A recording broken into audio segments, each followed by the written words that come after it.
Hi, this is Zygmunt, and today I'm going to show you a couple of different drills you can do with your pell. One is what I call the movement drill, and it has a little V that we have on the ground. You'll be able to see that here in a minute.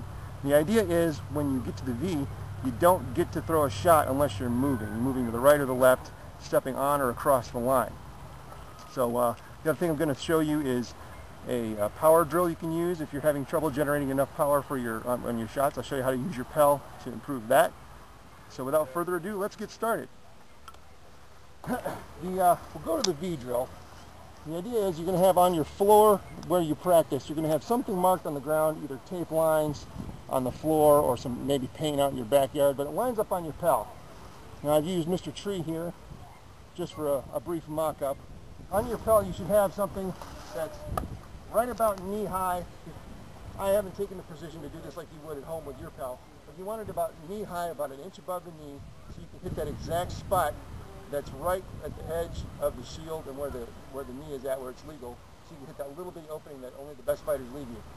This one's to demonstrate the middle of the body or under the armpit, and this one is about head-high level. Not the top of your head, but the right level with what is usually a rivet line or where the slope starts on any kind of a sloped helmet.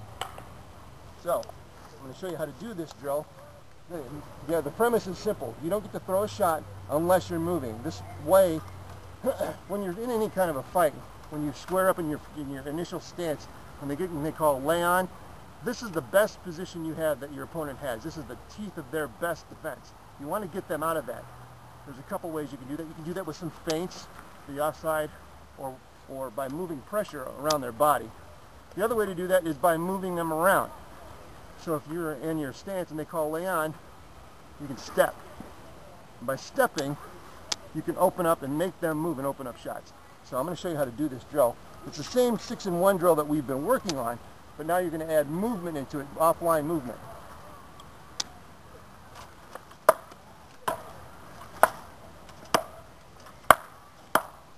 Like that. The 6-in-1 would go like this. I'll just do the first part and just show you.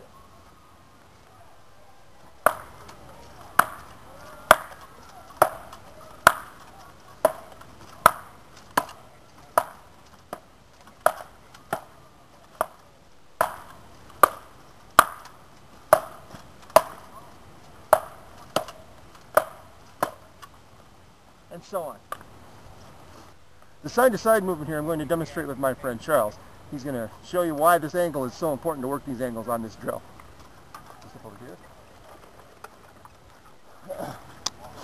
Now if you can see on the pell, I've put two little pieces of tape. I didn't hit them very much because the bark's going to fall off, but you want to put these tapes on the back side of your pell so that they only open up when you move. That's really important, as you'll see here when you transfer this to a living human being. All right, so go ahead and get your guard.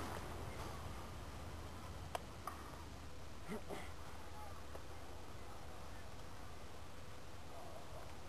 thing like right over here. Go ahead.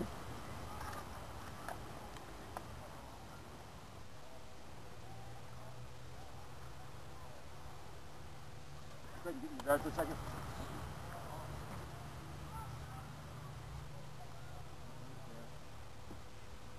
Alright.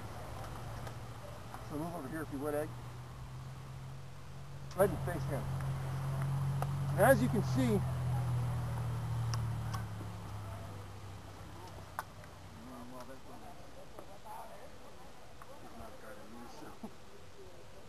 see, you really can't see much of that tape when he's in his guard.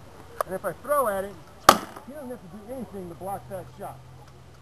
But when you add movement into it, that becomes a totally different story. Move over there. Because when I move off that line now, that opens up. Show you again. I only get that shot by that movement.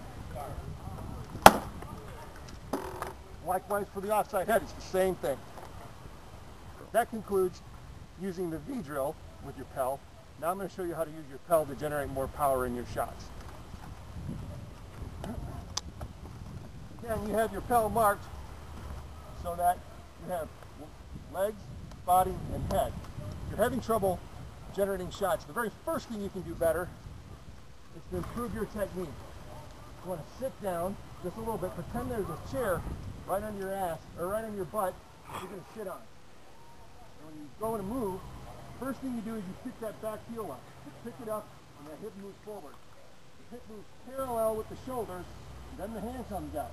As the hand comes out, it gets to a break point where it has to do something, and that's when you turn it into a flat snap, or an offside pad, or an outside leg. So I'll show you that at full speed. You can generate a lot of power just by making sure you're not using your arm first.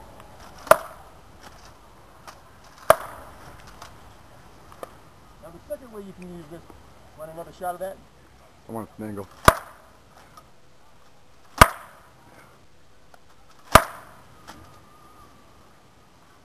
Now the second thing you can do is when you're using your 6-in-1 pattern, target the opposite side of the tape on your pell.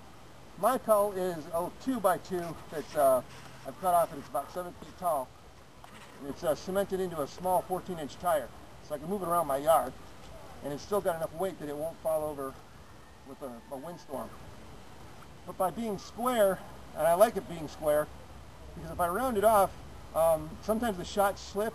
But if it's square, I have to actually dig my hand in at a proper angle to get to get it to fight on the legs. With that square edge like that, sometimes if you do it wrong, it'll just bounce off. So it forces you to supinate your hand and dig it in. So I'll demonstrate on what would be the 3. To generate enough, to work on generating power, target this side of the tape.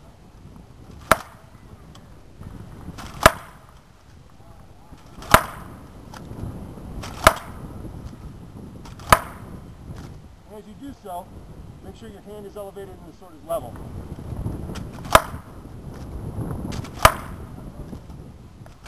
Likewise for the offside head.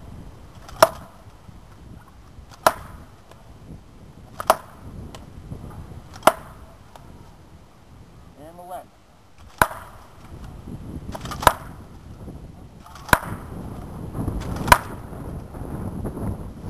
Well, that's going to be some stuff to work on. And I'll be posting another pell drill here and there in the future. Thanks for watching.